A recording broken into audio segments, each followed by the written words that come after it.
This episode is brought to you by Nerds Gummy Clusters, the sweet treat that always elevates the vibe. With a sweet gummy surrounded with tangy, crunchy nerds, every bite of Nerds Gummy Clusters brings you a whole new world of flavor. Whether it's game night, on the way to a concert, or kicking back with your crew, unleash your senses with Nerds Gummy Clusters.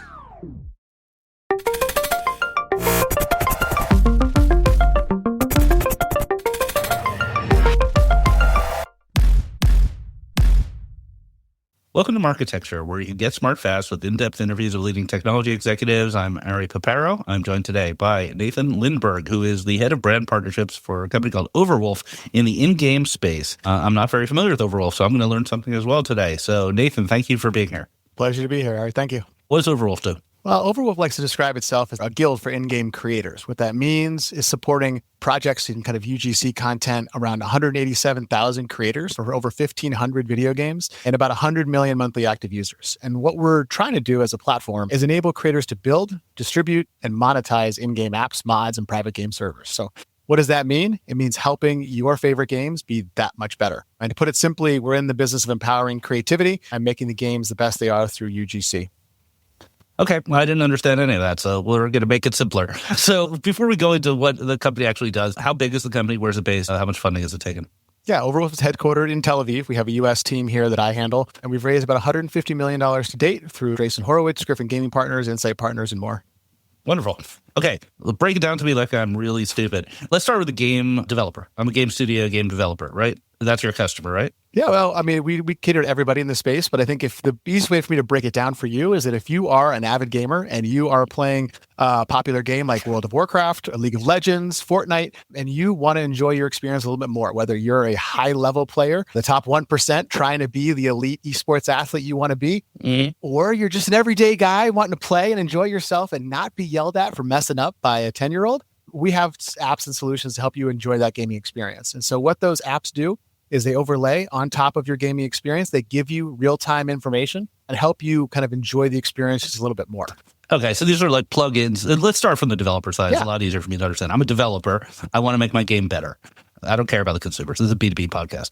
Okay, the consumer. So I'm a developer. I want to make my game better, and you're giving me widgets and add-ons to make it better. Is that the right way to think about it? Yeah, I mean, I think at the end of the day, you have a certain number of time, effort, and staff to put towards work. You got to keep the game going. You got to keep new content coming. How do you keep people playing longer and more, engaged? Well, you do that by having third parties help you do that. And so what Overwolf's able to do is we have an app store on the PC platform that allows creators and gamers across the world to create apps to help them enjoy your game more. So you as a game publisher or game developer don't need to do anything. You just have to allow the opportunities to exist. And then from there, users are able to find these apps, get them installed in their computer, and then they're all supported through an advertising model.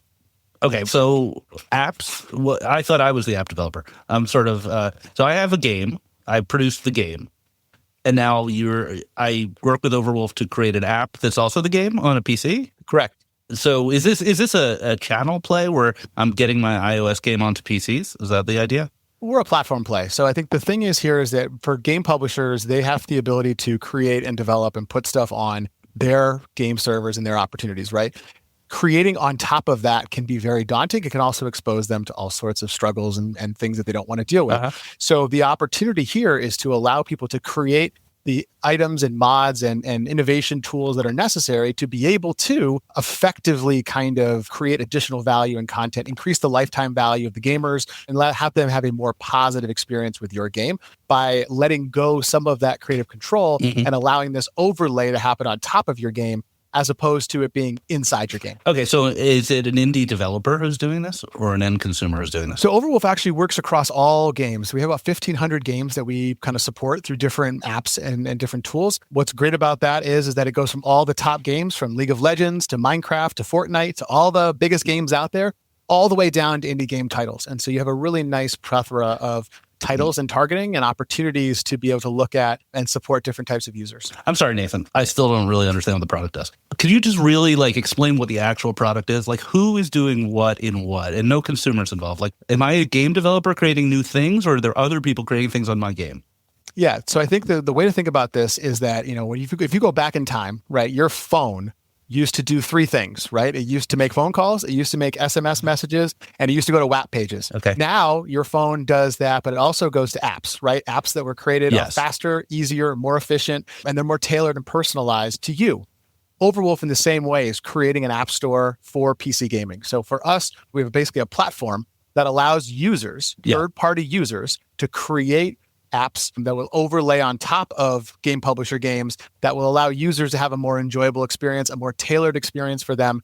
And the way in which the user then monetizes it is through IAB standard advertising. Okay, so the user is creating an app on top of a game's IP of some kind. Mm-hmm. And you say PC. So this is the main use case moving from a mobile environment to a PC environment, or am I misunderstanding that? No, the main environment here is really for the consumer benefit. So as a platform, we're creating an app store, and anyone can create an app. It goes through an approval process, and then from that perspective, they monetize as an independent business person. So what sort of apps are people creating? So a lot of people are creating apps that help with in-game real-time information. So if you're playing a game like League of Legends and you're trying to understand, hey, that person just selected that champion, which champion do I pick to kind of counterpick that?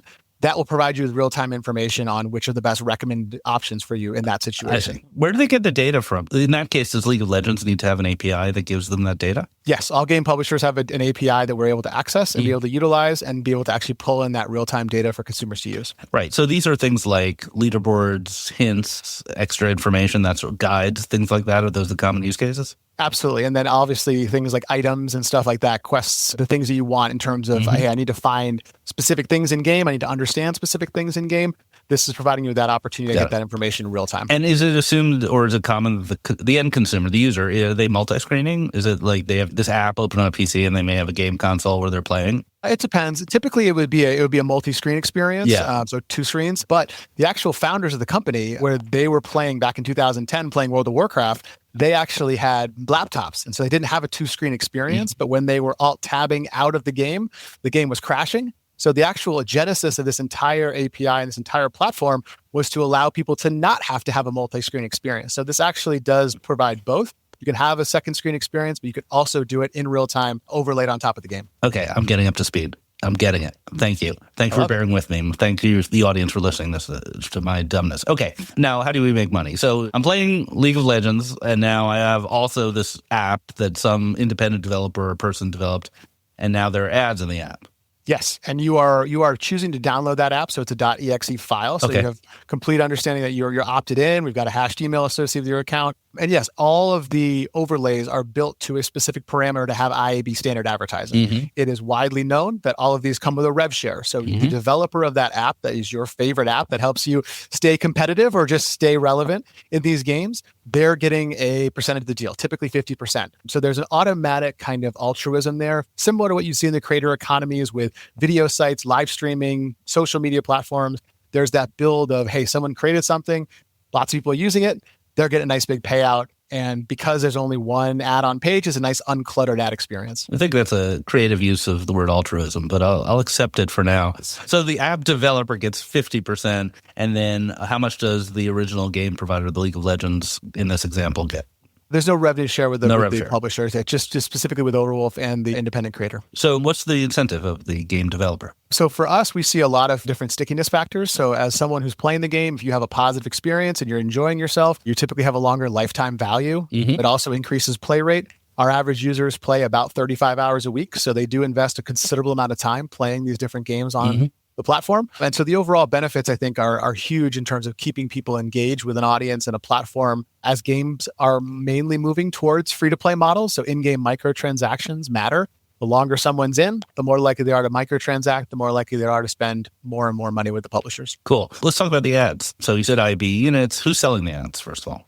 Yeah, so me. I actually just I joined the team about 4 months ago. We've been around for a little over 14 years, and we've always kind of done things programmatically. We've always done things through the open exchange. Just finally started working with brands directly, which is really exciting. But all of these IAB standard ads are sold through the private marketplace as well as the open exchange and allow for different ranges of targeting and information and stuff like that.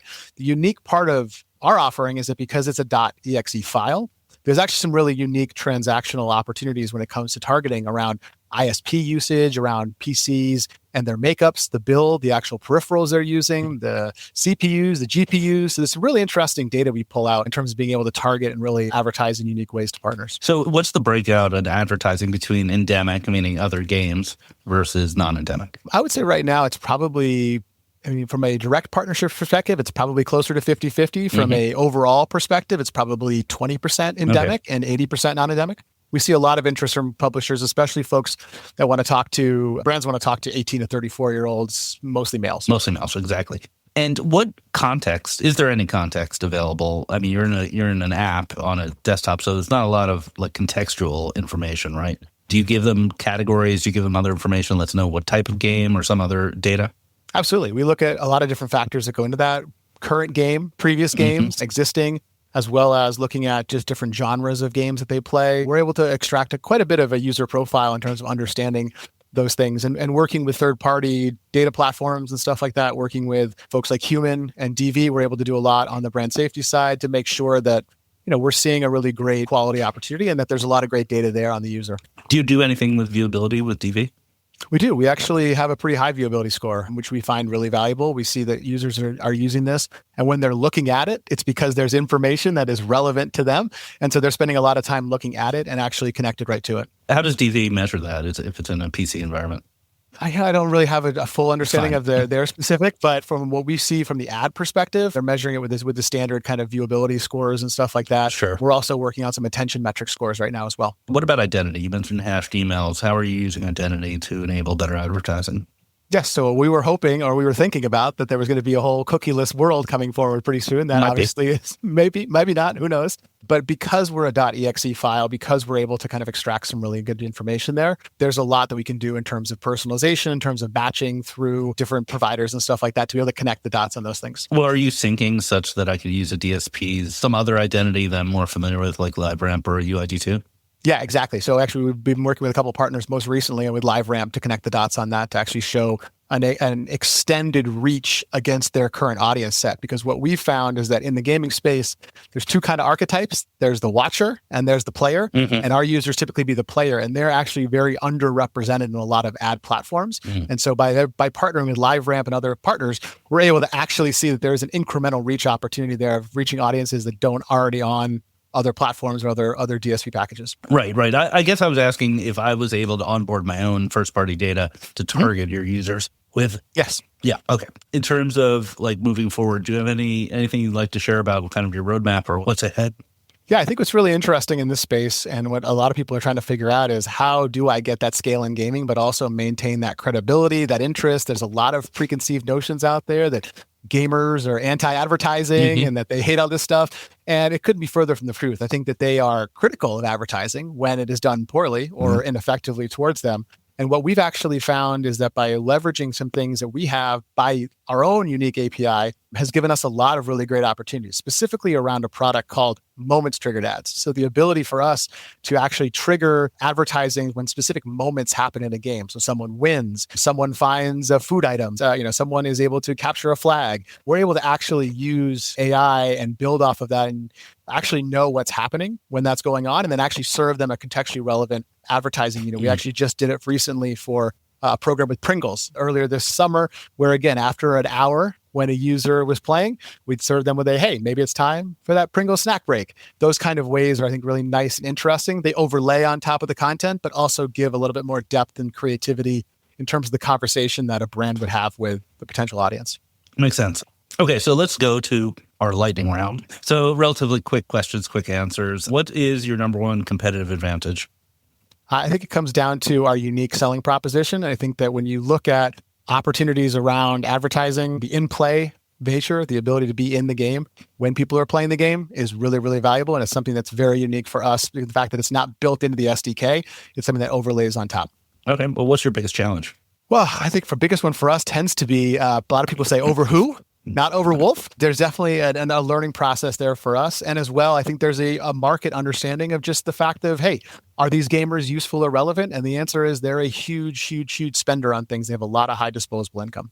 Yeah, I guess I'm going to ask a follow-up question, not in the round, which is like, are you well known in the advertising world? It seems like a kind of a new thing to me, and I've been around for a while. Yeah, no, we've been around. Again, we've been represented by a lot of different partners previously. Mhm. So for us as a direct brand partnerships team, I've only been here for 4 months. The team's only been around for 18 months. So we are relatively new. We have signed some partnerships with folks like Dentsu. We've got some programmatic deals with WPP. Mhm. We are making a tremendous amount of progress, and folks are excited about what we have going on. But yeah, we're relatively new in terms of a direct partnership Right. group. You've just been available on the exchanges, and people just Exactly. needed to figure out what they were buying, more or less. Got it. Okay, now this is usually a stumper question, but for you, it's going to be very easy, which is if your company was an animal, what animal would it be? It's funny because I listened to a couple of the other previous podcasts you've done and heard of it. Oh, don't say tiger, don't say lion. I love the recent one on salmons, but I think for us, obviously, wolf is a key part of what we are. I think it's easy to think about a wolf as a loner, as something that, again, like is not really part of anything. But if you think about the archetypes of a wolf, they're very communal based. They're very focused on each other. They're focused on the herd. They want everyone to succeed, and they'll ferociously defend themselves. And I think that from our perspective, it's an easy one because it's in the name. But at the end of the day, when you think about our core leadership values and what we're focused on, it's defending this kind of new group of people that are underrepresented right now in the marketing space. All right. You heard it here first. Nathan Lindberg from Overwolf. Thank you for being here. Pleasure. Thanks for listening. New interviews are added every week at marketecture.tv and your favorite podcasting app.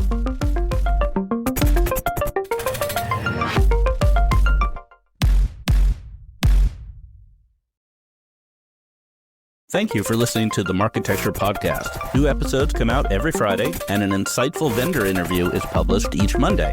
You can subscribe to our library of hundreds of executive interviews at marketecture.tv. You can also sign up for free for our weekly newsletter with my original strategic insights on the week's news at news.marketecture.tv. And if you're feeling social, we operate a vibrant Slack community that you can apply to join at adtechgod.com.